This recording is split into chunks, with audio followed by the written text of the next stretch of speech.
Welcome to session 59 of the Bible in a Year commentary. If you started this series on the 1st of January, then today should be the 28th of February.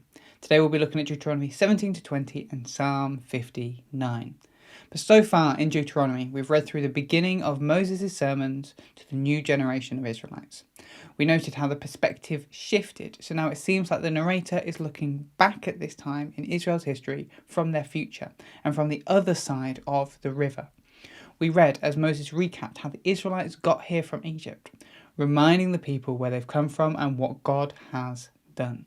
He then moved on to his sermons, challenging the Israelites to avoid idolatry and to follow the Lord's command. He reminded the people that they are a chosen people, not because of their might or righteousness, but because of his faithfulness and goodness. They were to be obedient if they wanted to experience his blessings. And so Moses moved on to recap and restate the laws, starting with Israel's worship. They were to avoid idolatry, dealing harshly with those who suggested otherwise. They were to continue in ritual purity and in practices like the tithe. Then yesterday we read how justice was to be a key part of their worship. They were to look after the poor and to judge rightly. So let's jump in with Deuteronomy 17 to 20. The next section of the law from Moses picks up on the theme of justice by going through the laws that guide those who judge.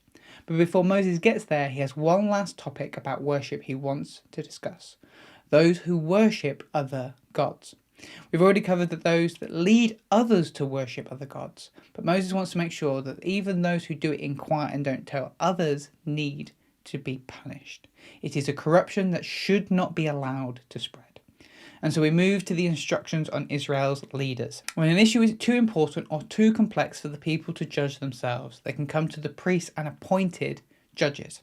Whatever the priests and judges decree is then the answer. The people were not to take justice into their own hands and decide to go against the priests and judges' answers. A functioning society needs order. Moses then moves on to kings, knowing that eventually the people will seek to appoint a king over themselves. In other ancient Near Eastern cultures, the king was almost all-powerful. Whatever they said was law. They could do whatever they want and everyone had to obey them. But here the king isn't actually given any particular authority or power. The people are not told to obey him or that he should be the one to judge their conflicts. Really, there are only two main instructions for the kings. First, to not be greedy and acquire lots of stuff for themselves: horses, wives, gold and silver. Secondly, they must make their own copy of the law, and they should keep it with them always and read it regularly. Basically, the most important thing about a king is their heart. These rules are to encourage the future kings to be men after God's heart, caring about the things he cares about. We then come back to the Levites and priests, with instructions for their provisions, which we've seen multiple times before. The next type of leader Moses covers is the prophet.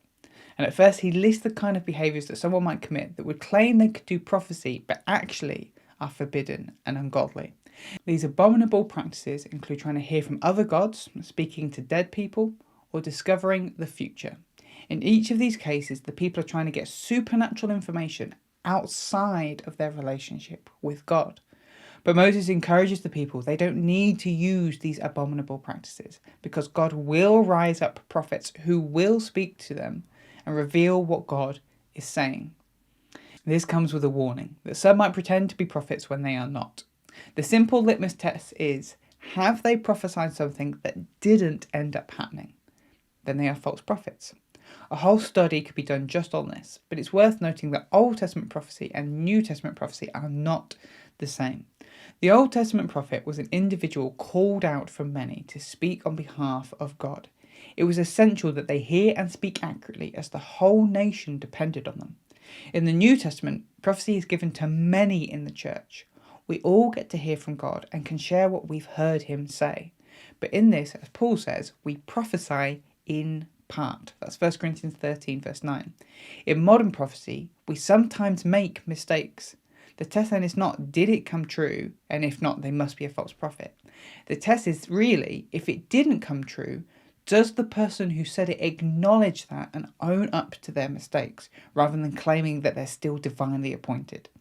This brings us to the last section of rules in Deuteronomy, focusing on civil and judicial laws, including the military and elements of social justice. The rules on cities are much of what we've heard before. The people are to set up cities of refuge for people who killed by accident so they could flee and not be killed in retaliation. The laws on war are also fairly familiar to us. When they wage war with cities that are not part of the land promised to them, they are to offer peace first, and then failing that, go in and kill everyone.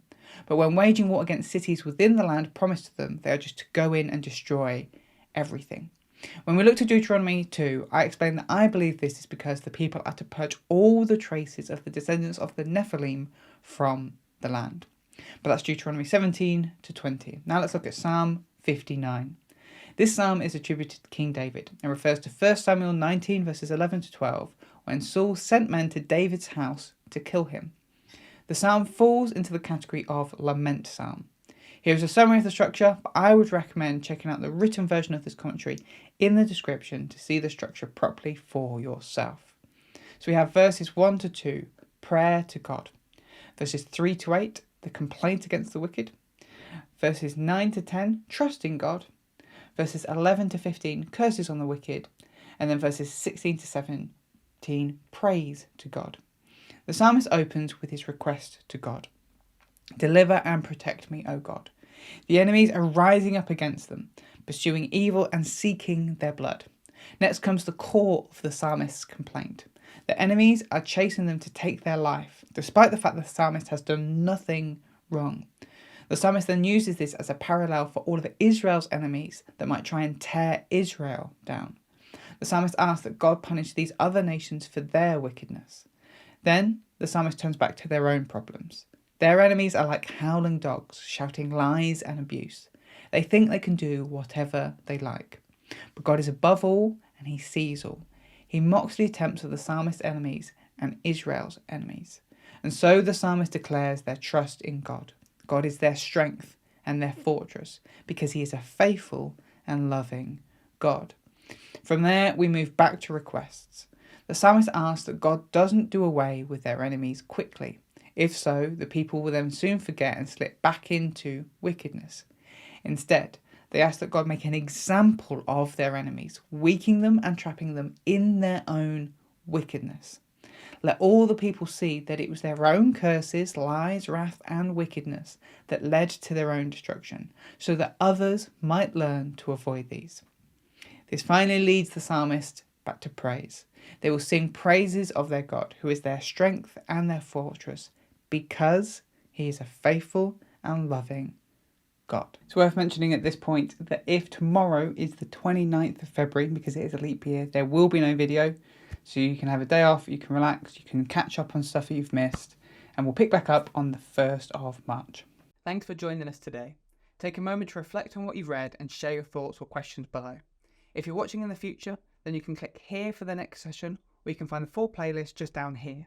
To receive these daily commentaries in your email inbox, subscribe via the link in the description below. Have a great day, and I'll see you tomorrow.